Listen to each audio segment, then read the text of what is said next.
Time for the last word now. Janine Perrott and James Morrow join me for a talk on what's making news. We'll hear, but also abroad, of course, Trump impeachment. Some interesting testimony in the first couple of days in this area. Look, Janine, what have you made of this? Because there are some different takes. There always are on Donald Trump. What have you made of what's happened so far?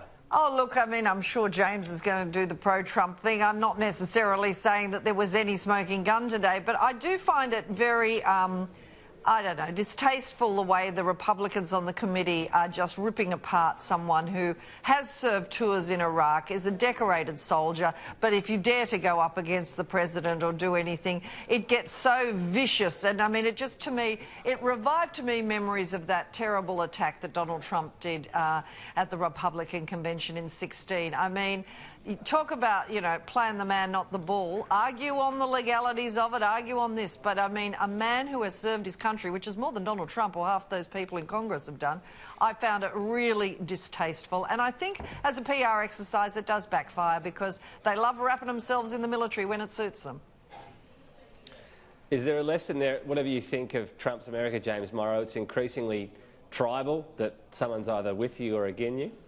Well, look, I think it's been with you or against you for at least the last 3 years of Trump's presidency, 4 years since he announced his candidacy, but really a lot longer before that. You know, what we're seeing here, this guy Vindman, who testified today, or overnight our time, has really revealed himself, I think, to be a partisan. He's become part of this group that really wants to take down Trump. And what it comes down to, it's not just about taking down Trump, but here's the really distressing thing. And yes, Janine is right. He has served his country. We need to respect that. But we also need to respect the Constitution of the United States. The Constitution of the United States gives control over foreign policy to the President of the United States. It does not give control to generals. It does not give it to a bunch of interagency group people who are all saying, well, this is what we need to do, and we'll just give that advice to the President and he'll sign off on it. You know, one of the things that they talked about was that they were shocked that the President didn't go along with the talking points that his advisors from these unelected groups gave him in one of these phone calls. You know,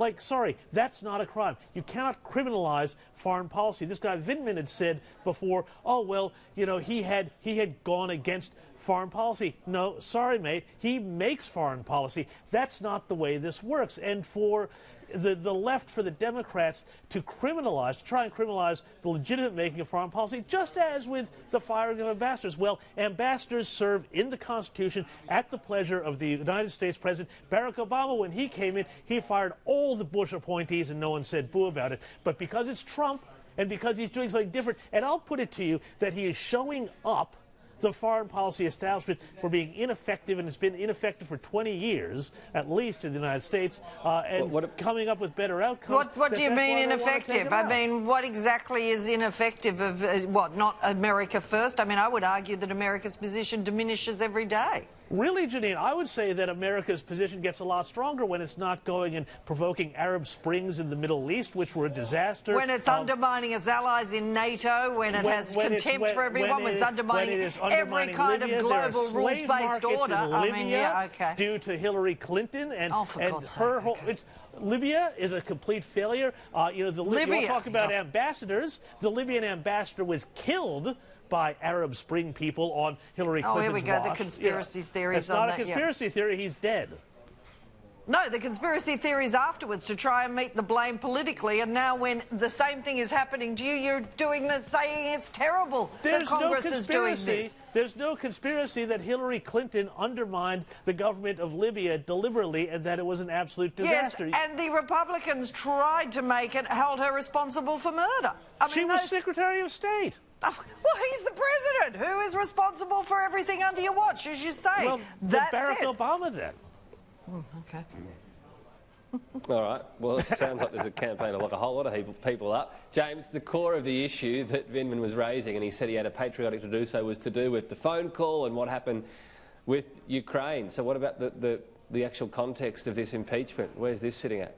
Well, I mean, we've seen the transcript of the phone call. The big question again comes back to the question of the Bidens. What was this wastrel son of Joe Biden doing, getting $50,000 from Burisma, this Ukrainian-connected oil and gas company, when he had no connection to Ukraine, had no connection to oil and gas, and he had this no-show job making a huge amount of money?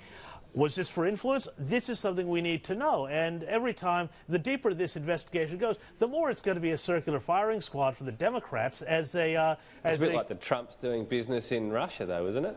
Well, hang on. But yes, unbelievable that the sons of people in power and the children would get any advantage, isn't it? Well, so Janine, are you saying that Hunter Biden, who was kicked out of the Navy for cocaine use, had some I am not defending Hunter Biden. I don't think he's any more brilliant than the current incumbent's kids. But that's not the issue. You keep asking. But that's a separate issue. Investigate. You should not. And I am not preempting what's going to happen in the impeachment hearings. But what they are trying to find out, and presumably will find yes or no, hopefully, is was it tied to military aid? I don't believe, and you talked about the Constitution, I don't think that US foreign policy and diplomacy should be tied to a political corruption inquiry. They're two separate issues. Sure, I would agree with that, but I'd also point out that it was Donald Trump who gave lethal defensive aid to Ukraine, not Barack Obama.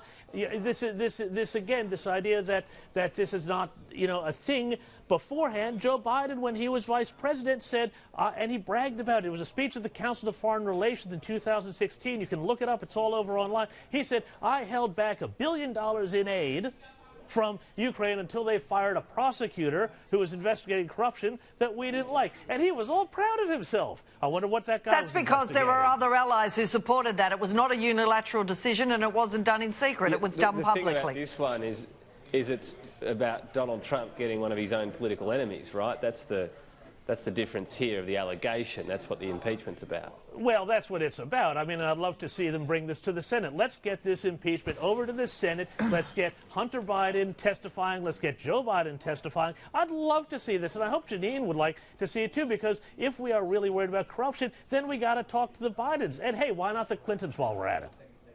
Yes, but they're separate. This is just the typical one, just muddy the waters. It's typical Trump tactics. It's not muddying the waters. It's not. Look, this is one issue. I agree. Have an inquiry into Hunter Biden. I think he obviously, and I don't believe that the children of people in positions of power should exploit that. I think that's a very good argument and should be going forward. But it's a separate issue to this. This will stand or not, and as you know, it's going to be voted down in the Senate. I'm with you. Find out what you can, do it. But don't start throwing all these other things in that are separate issues at this stage. Well, what it comes down to, though, Janine, is that the Democrats don't have anything. They've got nothing to win in 2020. They've got a host of utterly unelectable candidates. I agree with you 100% on that one. And so they are dragging the country through an impeachment debacle. That's terribly divisive. If they cared about the country, they would let the election be the impeachment hearing. Let that be where we decide whether or not Trump stays or goes. But they are being deeply cynical. Yeah, well, we know this is also tied to the election. Can I get your thoughts, actually, James Morrow? Who would Donald Trump be most afraid of facing from the Democrat side? This is a tough one. Either Joe Biden or Elizabeth Warren. And I think Elizabeth Warren has probably, even though her politics are far to the left of Joe Biden's, I think politically she probably poses the biggest threat to him in suburban electorates where he really needs to keep people, especially women, on side. I think she's probably the Democrats' best bet, even though her politics and especially her economics are absolutely Looney Tunes. Can I just say, Tom, I know he's a very flawed candidate, but I would personally love to see Michael Bloomberg run against Donald Trump because he's a real billionaire. And you just know Donald Trump would take that bait, don't you? Yeah. All right, look, we'll be talking a lot about that. 2020, what a year that's going to be politically in the US.